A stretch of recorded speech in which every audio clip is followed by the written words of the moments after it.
France میں fit بال میچوں کے دوران افطار کا وقفہ نہ کرنے کا فیصلہ۔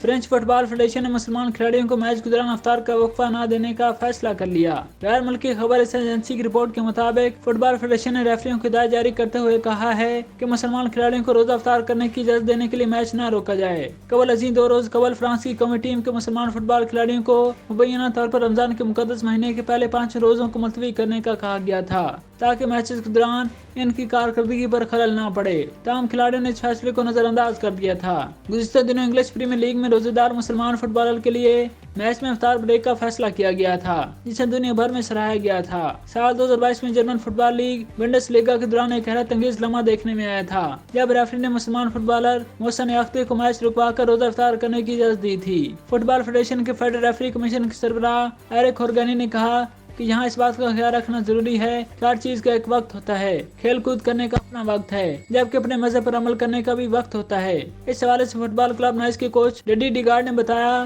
کہ ٹیم میں شامل کئی مسلمان کھلاڑیوں نے بغیر کسی پریشانی کے اپنے مقدس مہینے کو منایا ہے۔ یہ بہتر ہوگا کہ اگر فرانس روزے کے افطار کے وقت وقفے کی اجازت دے، تاہم اگر وہ ایسا نہیں کرتے تو کوئی ان کو اس کے لیے مجبور نہیں کر سکتا، کیونکہ وہ مسلمان ملک نہیں اور آپ کو اس ملک کے قواعد کو قبول کرنا ہوگا جس میں آپ رہتے ہیں۔ ایک ریسرچ کے مطابق فرانس میں 57 لاکھ سے زیادہ مسلمان آباد ہیں، جن میں سے 30 سے 35 لاکھ افراد الجزائر یا مراکش نژاد شہری ہیں۔ 6 کروڑ سے زیادہ کی آبادی والے ملک میں اس اعتبار سے مسلمان ملک کی دوسری سب سے بڑی مذہبی اقلیت ہیں۔